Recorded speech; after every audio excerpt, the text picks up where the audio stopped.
દરબાર ભરીને બેઠા છે, પણ આખે દરબારનું મોઢું પડી ગયેલું છે. રાજ જોશી ટીપણું પહોળું કરીને બેઠા છે અને તે આંગળીના વેઢા પર આંકડા માંડી રહ્યા છે. તે જોશીજી, આ વર્ષે વરસાદ નથી શું? મહારાજ, મને એમ થાય છે કે કાળવાને ઉચાલતા મારી જીભ કપાઈ કેમ નથી જાતી? સમજી ગયો, હું સમજી ગયો જોશી, બોલવાની જરૂર નથી. અમને ખાવાનું આપો, અમને જીવાડો, અમે મરી જઈએ છીએ. મારી રાખડી રહી ભૂખે મરે છે. હવે તો એક આશા ઝઘડુસાની રહી છે. પ્રધાનજી એમને તેડે લેવા કચ્છ ગયા છે. આજકાલમાં આવી જ જવા જોઈએ.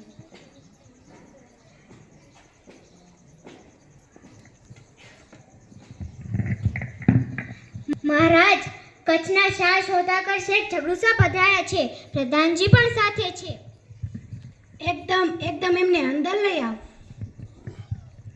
મહારાજ, પ્રધાનજીએ કહેવડાવ્યું છે કે શેઠ ઝઘડુસા શાહ સોદાગર છે, તેમનો સત્કાર કરવા પોતે. સમજ્યો. એમના સત્કાર માટે મારે જ સામા જવું જોઈએ. પ્રધાનજીની વાત સાચી છે.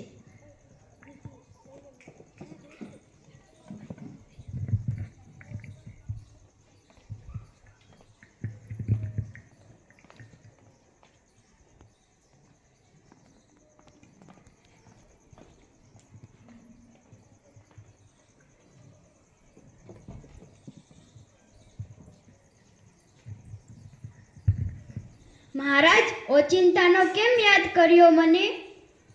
સુખ દુઃખોની વાતો કરવા છે. જી, ગુજરાતમાં આજે 3 વર્ષથી કાળમાં દુકાળ ચાલે છે. એકલા ગુજરાતની કાં વાત કરો છો? આખા હિન્દુસ્તાનમાં આજે દુકાળ છે. સિંધ, મેવાડ, માળવા, કાશી અને ઠેઠ કંદહાર લગી આજે લોકો ભૂખે મરે છે અને પાનખરમાં પાંદડા ખરે તેમ ખરે છે. વખત એવો બારીક છે કે ભલભલાની લાજ જવાનો વખત છે. 7 ખોટના દીકરાના મોંમાંથી બાપ બડકું રોટલો કાઢી ખાય છે. મુઠ્ઠી ધાન સારું મા બાપ છોકરાને વહેંચે છે. શી ખબર શું થવા બેઠું છે? રામજી રાખશે તે રહેશે, પણ આવે વખતે રહેતને ટકાવી રાખવાનો રાજ્યનો ધર્મ છે.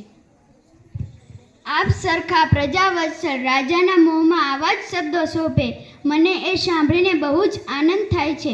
મેં તો સાંભળ્યું છે કે આપે આપના ધાનના કોઠાર અને ધનના ભંડાર ગરીબોને માટે ખુલ્લા મૂકી દીધા છે. મૂકી દીધા હતા, હવે તો એ ખાલી થઈ ગયા. મારા ધનના ભંડાર અને અન્નના કોઠારોય ખાલી ખમ પડ્યા છે. અને રેતના પેટનો ખાડો તો હજી ઊણો ને ઊણો જ છે. ધાર્યું હતું કે ઓણસાલ વરસાદ આવશે ને સૌ સારાઓના થશે, પણ વરસાદ આવ્યો નહીં. અધૂરામાં પૂરું તીડ પડ્યા. લોકો ત્રાહિમામ પોકારે છે. અમે મરી જઈએ છીએ, અમને જીવાડો, અમને જીવાડો, અમને અનાજ આપો. ભૂખ્યા ગળામાંથી પૂરો અવાજ પણ નીકળતો નથી. વસ્તીનું આ દુઃખ એ મારું દુઃખ છે, પણ નિવારણનો કોઈ રસ્તો મને દેખાયો નહીં. ત્યારે હું મૂંઝાયો. એ વખતે તમે યાદ આવ્યા. હું યાદ આવ્યો? કેવી રીતે?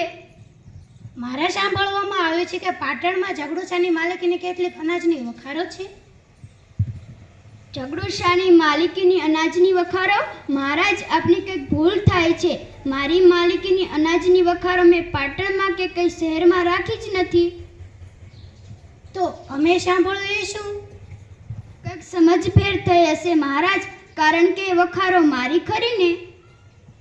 વખારો આપની છે અને છતાંય આપની માલિકીની નથી, એમ આપનું કહેવું છે? વાત એમ છે કે વખારો મારી છે, એ વિશે કાંઈ શંકા નથી. અને એ વખારોમાંનું અનાજ? અનાજ મારું નથી. અનાજ તમારું નથી? તો શું તમે કોઈને દઈ દીધું? કોણે દીધું? ક્યારે દીધું? હું તમને એના મોં માંગ્યા દામ આપત. અનાજ મારું નથી એ નિશ્ચિત છે. મેં કોને દીધું અને ક્યારે દીધું એ જાણવું જોઈએ તો એમ કરો ને, એ વખારો ખોલાવીને એની તપાસ કરાવો ને. કેવી રીતે ખબર પડશે? એમ જ ખબર પડશે. દરેકે દરેક વખારની અંદર ભીતપત્ર પર તાંબાપત્રમાં લેખ લખીને ચડાવેલ છે. તેમાં એ અનાજના માલિકીનું નામઠામ બધું જ લખેલું છે. ઠીક છે. માલિકની પાસે જઈશને કહીશ કે સુકાળ થયે તેને એક દાણા સાથે મોતી ગણીને આપીશ, પણ આજે મારી પર આટલી દયા કર. આ રાજાના દિલમાં રયતના સુખ દુઃખનો આવો ખ્યાલ છે. તેને અનાજ જરૂર મળી રહેશે. મળી રહેશે? કોટવાલજી, જાઓ વખારો ઉગાડો અને લેખ અહીં લઈ આવો. જેવી આજ્ઞા મહારાજ. મહારાજ, આપે કઈ તકલીફ લેવાની જરૂર નથી. હમણાં જ મારા માણસો લેખ લઈને અહીં આવશે. મેં ક્યારેય ના તેમને ત્યાં મોકલી દીધા છે.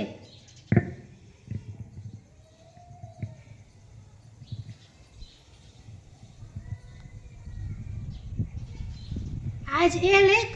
હા મહારાજ, પંડિતજી પાસે વંચાવો. પંડિતજી, લો આ લેખ વાંચો.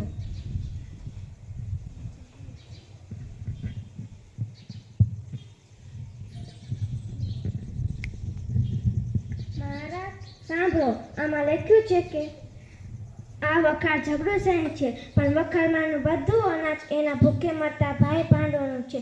દેશની ભૂખે મરતી વસ્તી આ અનાજની માલિક છે. એના એક દાણા પર પણ ઝઘડુસાનો હક નથી.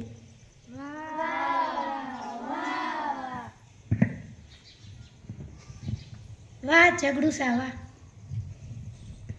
તમે તો કહેતા હતા કે એને તમારું નથી. તો મારું છે એ તો ગરીબોનું છે. એ અનાજમાંથી મને એક દાણો પણ લેવાનો હક નથી.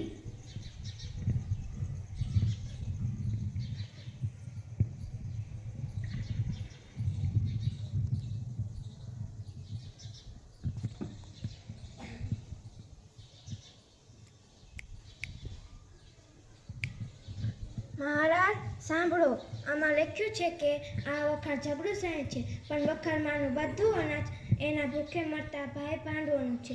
દેશની ભૂખે મરતી વસ્તી આ અનાજની માલિક છે.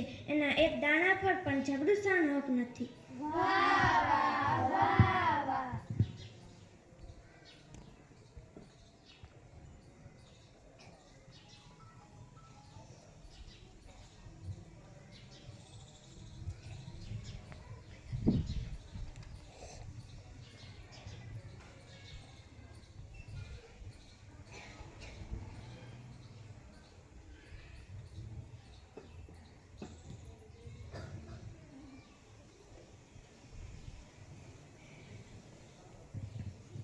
મહારાજ, હવે હું ત્રીજી વખારનો લેખ વાંચું છું. આ વખાર ઝઘડું સહન છે. વખારમાંનું બધું અનાજ એના ભૂખે મરતા ભાઈ પાંડવોનું છે. દેશની ભૂખે મરતી વસ્તી આ અનાજની માલિક છે. એના એક દાણા પર પણ ઝઘડુસાનો હક નથી. વાહ વાહ વાહ વાહ. ઝઘડુસા, હવે તમારે કેટલી વખારો છે ગામમાં? 40 હશે મહારાજ. 40 વખારો? ત્યારે તો મારી પ્રજા જીવી ગઈ ને હું જીવી ગયો. જ્યાં લગી ગુજરાતમાં તમારા જેવા ઉદાર શ્રેષ્ઠીઓ છે ઝઘડુસા, ત્યાં લગી ગુજરાત રાજ્યને કોઈ આંચ આવવાની નથી.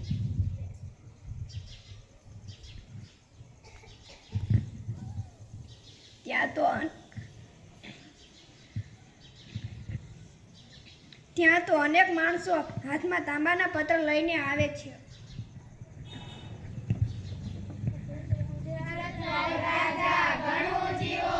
ગુજરાતનો સોદાગર ઘણો